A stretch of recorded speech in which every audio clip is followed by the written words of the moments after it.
Hello, everyone. Welcome to SimiTree's webinar. We're really glad you guys are here today. We're going to give everybody just a minute to get into the room. But as you guys are joining, if you have questions or need anything while we're going through this presentation, please don't hesitate to put it into the chat or the Q&A. We will be sharing the handout here in just a minute as everybody gets in and gets joined.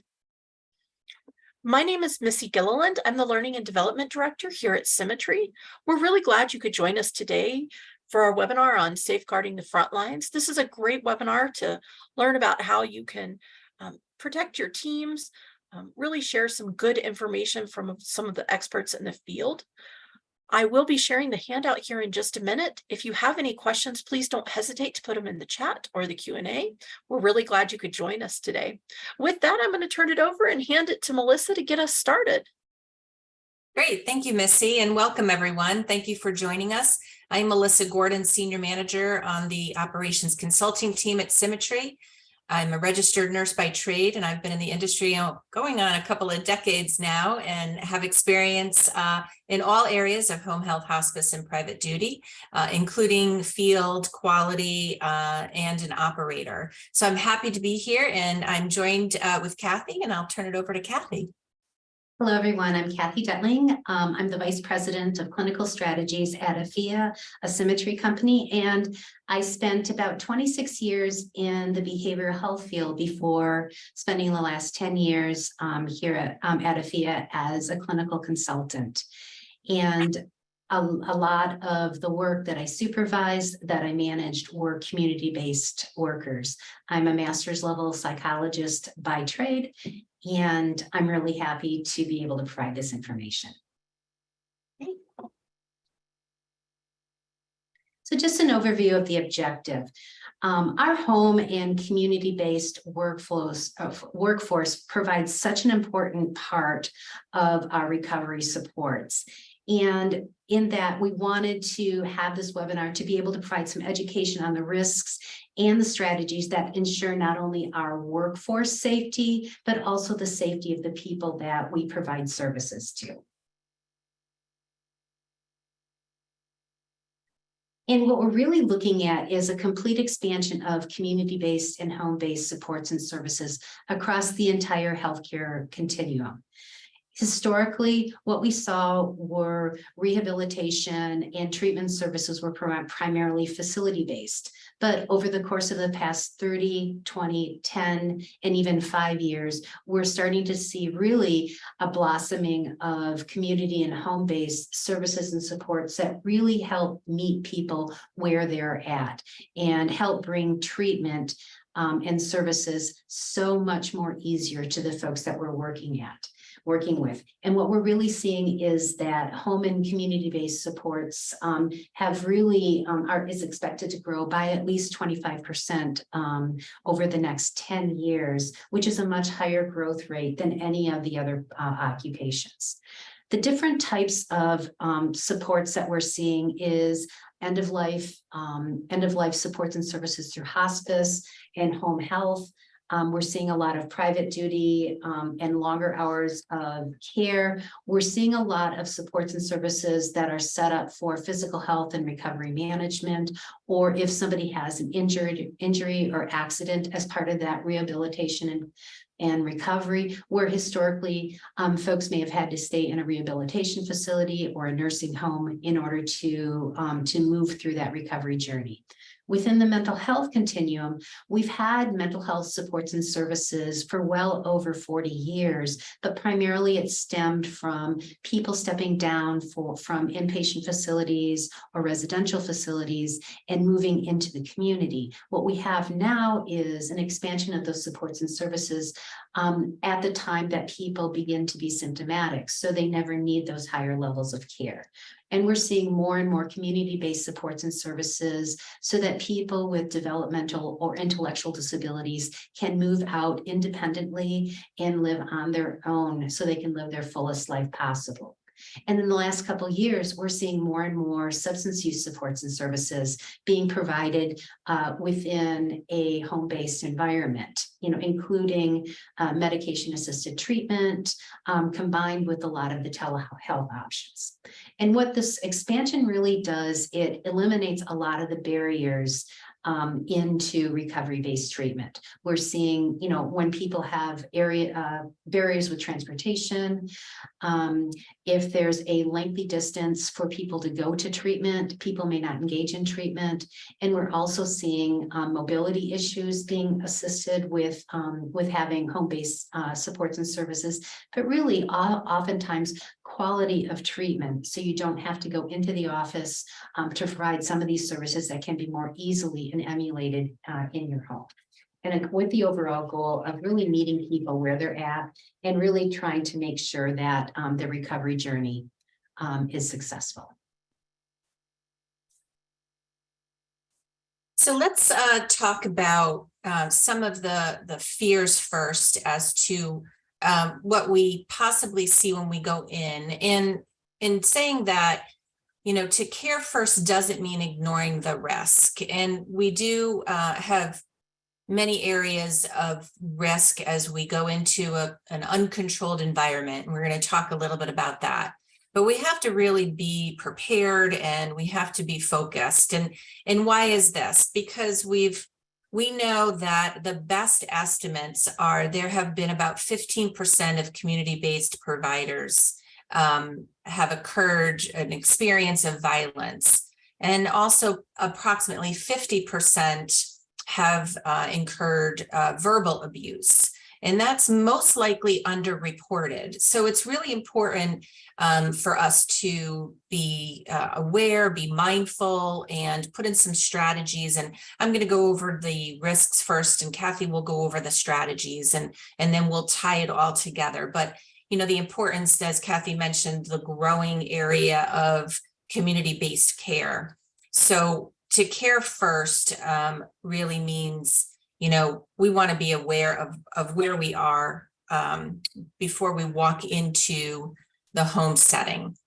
So one of the first areas that we want to talk about in the predictors of risk is fear. And a huge assumption that we've all had, I know I've had being a field clinician, is that everybody welcomes us when we go into the home. When in actuality, we've got, some that are very fearful, but maybe others that are more comfortable with us working, coming into their home.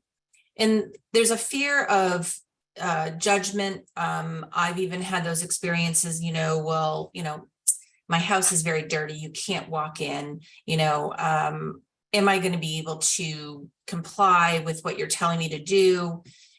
There could be a loss of independence, meaning you're coming into the home, but I can do all of this anyway. I don't know why you're here. The fear of possible removal. And then that fear of, is there ever going to be an unannounced or unplanned visit of you coming into my home? And those put us all at risk when we're thinking about that because of the way that the patient or the client is perceiving us coming into the home. So we need to be aware of these fears. We also need to be aware of the external factors of why we're coming into the home. Is it by a guardian or a parent request? Maybe they're trying to connect with their teen, they're having a hard time. Maybe they're trying to connect with their elderly parent. It could also be caused by an involuntary treatment from a mental health court order or an order of the justice system. So again, not only fear, but then there's motivation of an external factor as well. And then the threat of removal. We've had certain circumstances where we're brought in because of that instance. That causes risk to us as well. So again, being prepared, and how are you going to construct a good strategy for something that is unknown when you walk through the door. The control over the environment. We know those of you that have worked in an institution setting, say an acute hospital, mental health facility, that there's usually all kinds of signs and posters of visitor expectations, what you can and can't do when you walk through the door. We saw a lot of this change when we incurred COVID, but when we're walking through the door of someone's house, it's a lot different. And we all know this, we're all aware of this, but things have changed quite a bit over the years. So, and we look to that because we look at what's changed in the institution. So they're gone are the days, right, where you're able to walk up to the patient's room. Gone are the days, a lot of the times, where you can't even walk into the doctor's office without calling first. So we want to be, again, very aware of what we're walking into and making sure that we're communicating effectively, because we don't have this lovely graphic in front of us when we go to a client's house or a patient's house that says 1 visitor or 2 visitors and all of the other restrictions if you're sick or not sick. So we do have to be very aware of that. And then, unfortunately, we've had a lot going on in our country that also poses us at risk. And when we think taking a step away, when we think about what's been going on in the country, I think a lot of us can make a list that is concerning, and even concerning for those on the call now. We've got a lot of political divide that's possibly impacting families and communities. And we can think of this when, again, COVID came and it was mask versus no mask, vaccine versus no vaccine, and it caused a lot of strife between communities and families. Highlighted in the national news is weapons and guns, the right to bear arms, and we've all been trained on a lot of this, but again, this has come to the forefront. The bullying and the demeaning of people in different races and cultures. A lot of us are trained in cultural sensitivity and making sure that we're, not being biased, we're not bullying. We understand all of that, but again, we're walking into that uncontrolled environment, and what are the right questions to ask, and how do we manage those situations when we're in the home? The obsession with the facts on social media. We know that social media has consumed a lot of what we do in our life. We've also have been educated on fake news, where to get our news from, and really what is the truth. So we need to be aware of when people bring up certain topics and conversations. Is that true? Is that not true? And then the vulnerable adults and all of the they're a target and they're being scammed. I know I've had this own conversation with my own parents.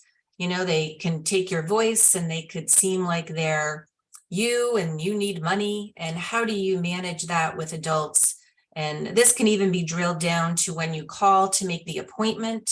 Do they know it's you? How do they know it's you coming to take care of them?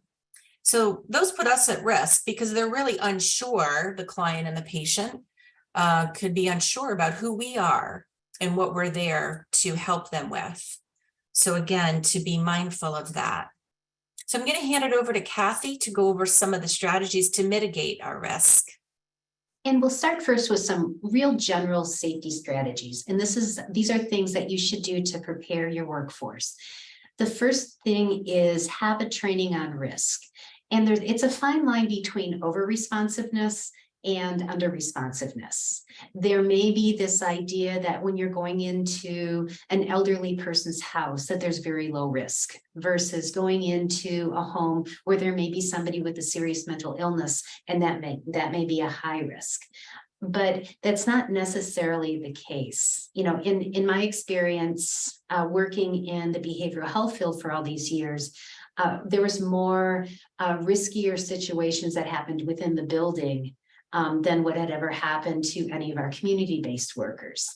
And that may be a rarity just for the agency that I worked with, but we also found that that doing some general safety strategies ahead of time, all of our community-based workforce really kind of did some pre-planning in order to mitigate any of the risk. And so we want to make sure that we don't scare workers during the safety training, but really just to create that overall awareness. The first thing always is to have a cell phone. And again, I did community-based work during the days where there was no cell phones or there was no coverage area. With these days, community and home-based workers have a cell phone. There is a Find My iPhone tracker that can be easily turned on if you're going to an unsafe area. But as a home-based or community-based worker, always have an awareness of what the coverage limits are. You know, when I have conversations with care managers or home-based workers, there's always a great awareness that if you go into a certain area, your cell phone won't work as much. And they take precaution as they do that, just to make sure people know where they're at.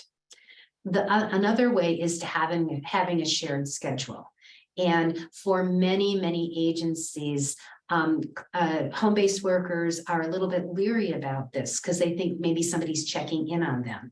But really having a shared schedule really helps the overall management of when people are checking in and when people are checking out. So you can have awareness of where your workforce is at any time in case of an emergency. And as part of that, if there's any unplanned contacts, with it may be that a healthcare provider has to go in at midnight and do an unplanned check, making sure that there's somebody that is aware that your workforce is heading out into an area at that point. So always having awareness of where your workforce is and what they may be doing is important.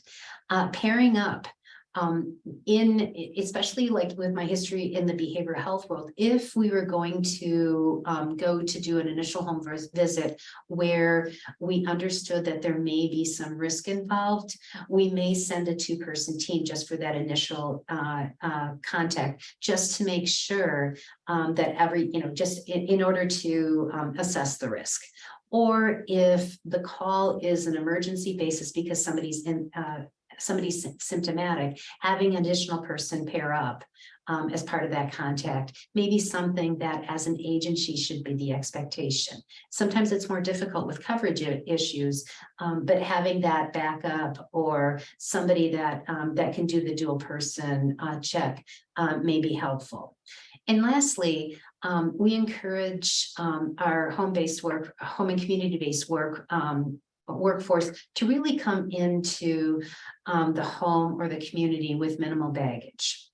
And I know that may seem contrary to oftentimes agencies having collateral documentation or current documentation standards, but having your phone and your cell phone and your keys in some sort of an old-fashioned fanny pack or a very small bag so that you're able to exit a situation fairly quickly as needed. If you're going into a higher risk situation, it's okay to leave your laptop in the car and lock it up until you can better assess the situation. So if there's a known risk, go in with the minimal requirements. If for first contacts, as you're scheduling contacts, you want to do a lot of prep planning ahead. I like to put in place an introduction call so that the person that I'm going to be working with has a good understanding what to expect. It also helps me as the home-based workforce to understand what I can expect walking in. I want to know about who lives at the home, who may be at the home during the contact, because oftentimes some of our safety risks may not be coming from the person that's receiving services and supports. It may be from a visitor or relative or somebody who's in the home unexpectedly. The other thing that we like to talk about is pre-assessing any potential risks. And that's asking about weapons without making any judgment about whether people should have guns or not have guns. We can make a blanket statement saying, are there any weapons? Are there any firearms in the home? And if so, during our visit, we really ask that people keep those locked up and out of the way for the safety of everybody involved in the contact. And again, without judgment, just putting it out there about the risk. The other thing that we do for that safety first is really get a description of the home and ask where a good place to park is. You know, some of my early home-based appointments, driving around and trying to find a safe place to park, especially if it's an evening appointment, there can be a risk if you're walking through a neighborhood and having a far way to park. And so as part of the environment, you really want to make sure that it identify any risk to self. So does the person have a history of depression? Does the person have any risk, any history of harming themselves or harming others?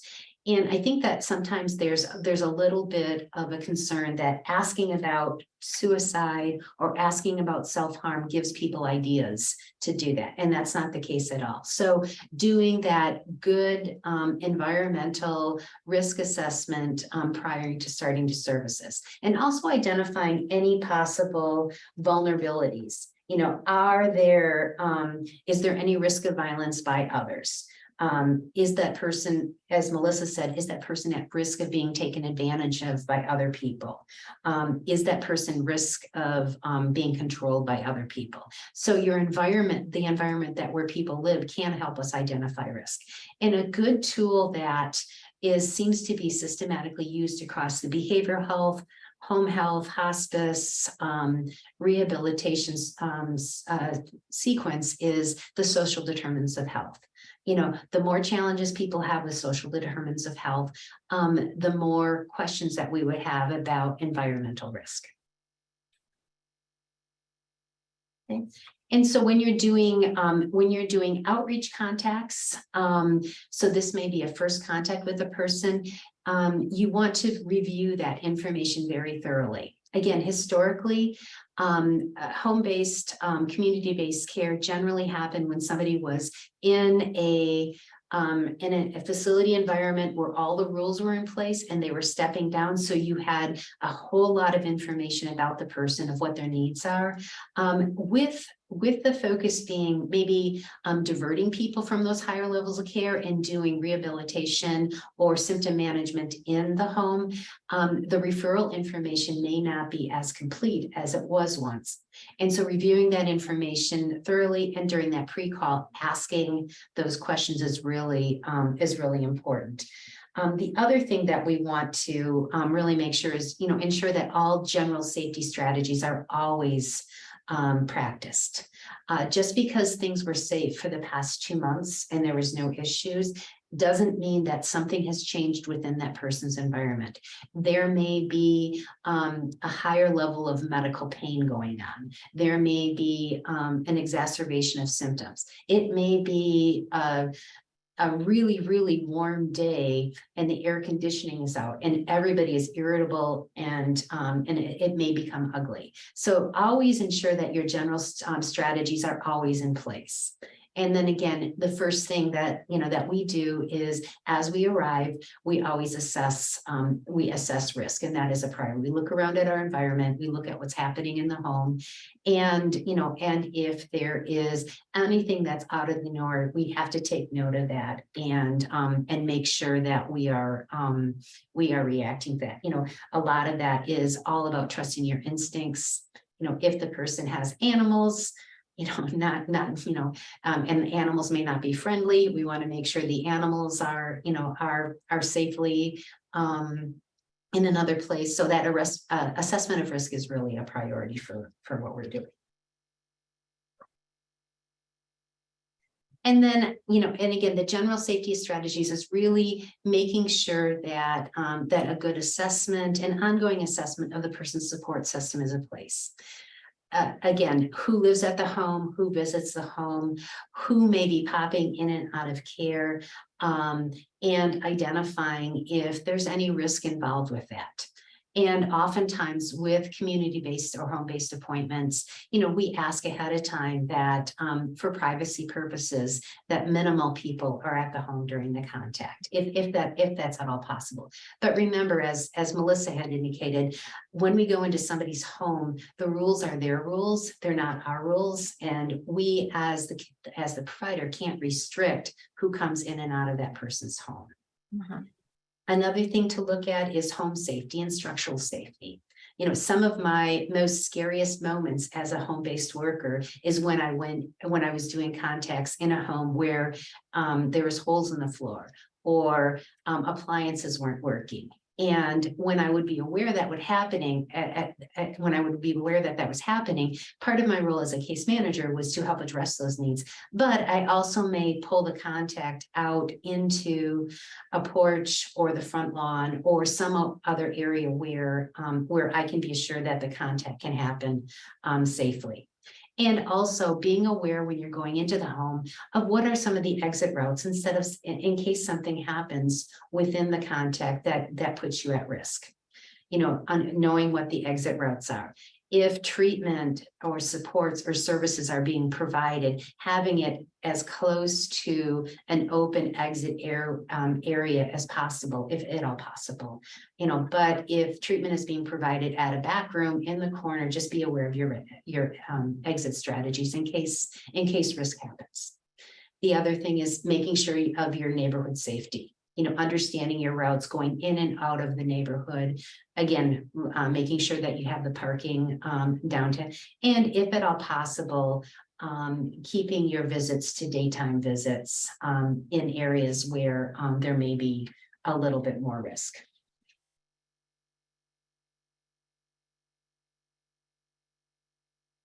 So in the moment interventions, again, having that brief assessment at every contact.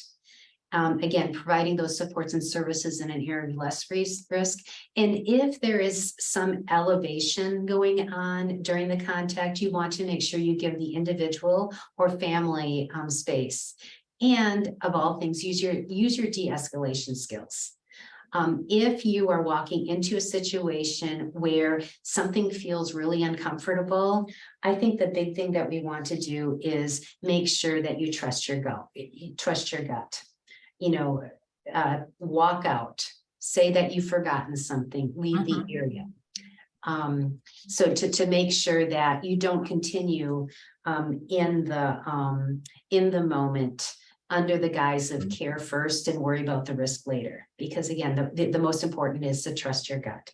But when that happens, make sure you report it, you know, because as Melissa said, a lot of what has happened is often underreported. Right. Yes, Kathy, and I love how you mentioned just, you know, really being able to have that plan to go out to say, you know, my plan was always, I forgot something in my car. And you turn around and because, you know, my gut was telling me that wasn't right for me to be where I am. So continuing on off of Kathy's strategies, the overall plan, you know, prior to the visit is to be prepared. So like Kathy mentioned, look at the referral information, know a lot about where you're going, your exit plan, meaning I was trained to park my car so I would be able to get back in it and leave. Not that I would get blocked in the driveway, or I knew where my car was. It wasn't going to be towed if you work in a city. So be prepared, you know, put on your thinking cap and just making sure you have everything covered. When you're in the visit, assess for safety during the visit, making sure you're looking for certain things, following your company's policies. So is it to put the dogs away? We want to communicate that prior to the visit. Is it no guns, drugs? Your safety is a priority, and the safety of your client and patient is also a priority. So making sure you're assessing that during the visit. After the visit, review your safety concerns. Did you have any? You know, maybe there were a few dogs that they had in the house. They were put away, but making sure you communicate that to your supervisor or a note that the next person going into the home will see, you know, has dogs, making sure that you communicate you're coming and put them away. Creating those safety interventions like that, for instance, in an ongoing plan. So if you didn't feel that it was safe to be there, maybe there is another option for you to meet the client and patient, but making sure again that those safety interventions are ongoing. And you could even take that outside of the workforce safety and making sure that there are, You know, we do a whole safety check, as most of us know, being community-based providers. Are there fire alarms? Are there, you know, smoke detectors, those kind of things? And then when you're done reviewing your pre and your post plan and your interventions, if there were any concerns, did you report them? And that reporting could mean, you know, a variety of entities, including your own company reporting. And then is it necessary to report to the state? So being very mindful, but having that plan is like, and as Kathy mentioned before, that plan is a priority for you when it comes to safety. So there are some resources and guidance, very good ones that most community-based providers are using right now, and that's always to go to OSHA. OSHA has trainings for community-based providers. The Joint Commission, also in conjunction actually with OSHA, has some great safety tips. And then those of you in home health and actually other organizations, if you're a CHAP provider, they do also provide training on employee and patient safety. So we'd like to thank you for attending today. I'm going to turn it back over to Missy. And if you have any other questions or concerns, actually, Missy, are there any questions before I? Nope, I don't see any questions, Melissa, but as always, if you have questions, please don't hesitate to reach out to us. We will be sending a copy of the handout and the recording to you, so you have that for future reference. That usually comes out about 72 hours or so. With the holiday, it may take a little bit longer, but it will be coming out to you. But if you need anything, reach out to us. We really thank you for your time and attention. It was great to have you guys join us today. Thank you, Melissa and Kathy, for a wonderful presentation. Everybody be safe out there and have a wonderful holiday weekend. Thank you.